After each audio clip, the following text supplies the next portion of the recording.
Lakam, Yabarakakam Yahweh Bashem HaMashak Yawashi.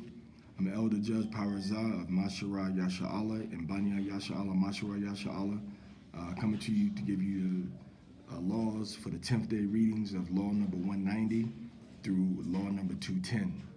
All right, I'll get right into it. Number 190, not to compel the Hebrew servant to do the work of a slave, which means there's different levels of work for Hebrews and for Gentiles that are working under your supervision. Law number 191, not to sell a Hebrew servant as a slave. A Hebrew servant cannot be sold unless it was by his doing. A Hebrew servant couldn't be sold as a lifelong worker. He had to voluntarily give himself to his master after serving for 7 years. All right. Law number 192, not to treat a Hebrew servant rigorously so they couldn't be given the same hardcore oversight and supervision as a Gentile servant would get.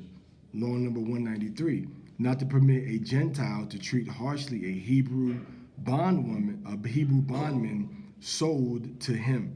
So a Gentile could not beat or could not be harsh in their treatment toward an Israelite worker or servant that has sold himself to that Gentile as a worker, as a contract employee, we would say today. Law number 194, not to send away a Hebrew bondman servant empty-handed when he is freed from service. So you have to assist him and give him what he's going to need to get set up in his next endeavor. Law number 190, his next chapter in his life. Law number 195, to bestow liberal gifts upon the Hebrew bondman at the end of his term of service, and the same should be done to a Hebrew bondwoman. So when that Hebrew man is finished working for you, when his time is up, you got to give him of the wine, the corn, the fruits, the figs. Give him enough to survive on and to get started and to hold him over. Why? Because you've been providing for him for so long, so he can't just jump right into another social situation without assistance. So no matter if he has money saved or doesn't have money saved, you have to help him. Number 196, to redeem a Hebrew maidservant, which means if a woman is sold and the conditions of her, if a daughter was sold to a man or a family and the conditions aren't met that would require the daughter to stay there, particularly dealing with marriage and betrothal and being treated fairly, then she would be redeemed back to her family. Now, this law would have to be reviewed carefully according to the laws that we see in Matthew chapter 5 and Matthew chapter 19, that a woman cannot be divorced unless she has committed adultery or fornication. So now we see that the woman, that situation would have to be resolved with the husband, as opposed to just sending the woman back to her husband, back to her family, because now she can't remarry. At that time, there was a possibility she could remarry, all right? Law number 198, to espouse or release a purchased Hebrew maidservant properly. So if she be betrothed unto the man's son that bought her, she would have to be given her food, her raiment, and duty of marriage as agreed to. And if she didn't get any of those three, she would be let go free, or she could be redeemed for whatever reason. So she could be redeemed and go back to her family. Right? She wasn't just let go, okay, get out. She had to have somebody take responsibility or guardianship for her, okay? Law number 199, to keep the servants forever from the nations that are round about, all right? So the nations, we would buy and sell the children of the nations. Once I bought a servant that was a prisoner of war, for example, I would keep that Gentile servant that came from the nations round Israel forever. His children will belong to my children forever. That's in Leviticus chapter 25, if you care to read it. So you couldn't you couldn't just go in on a raiding party and say, we're going to go and get some slaves now. That's not how it worked. It had to be specific political conditions under which you receive these people as servants or slaves into your community.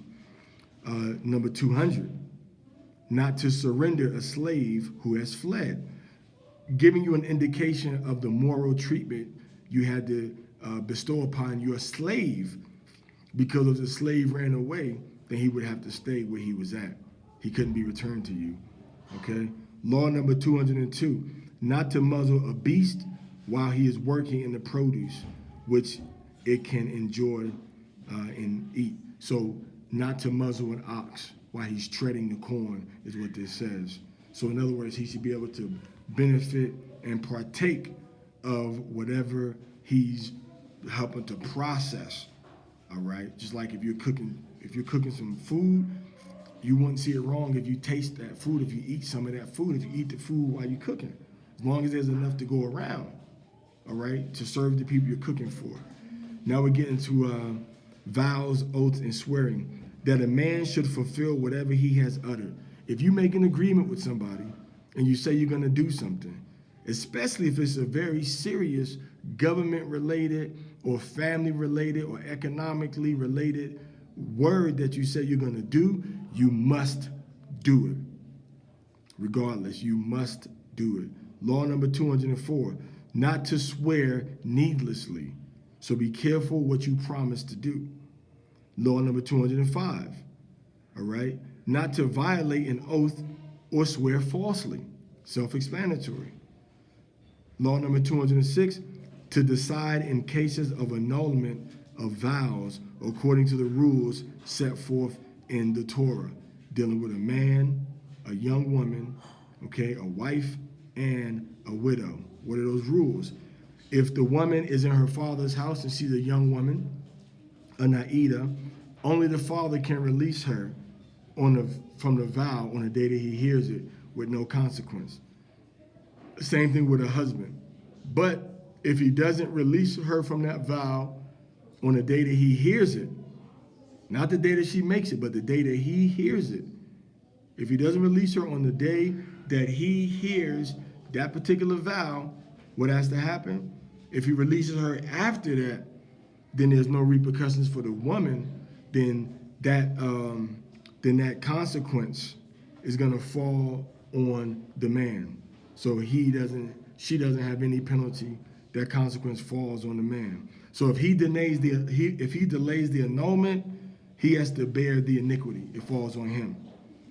But the vows of a divorced woman or the vows of a widowed woman that she makes cannot be annulled.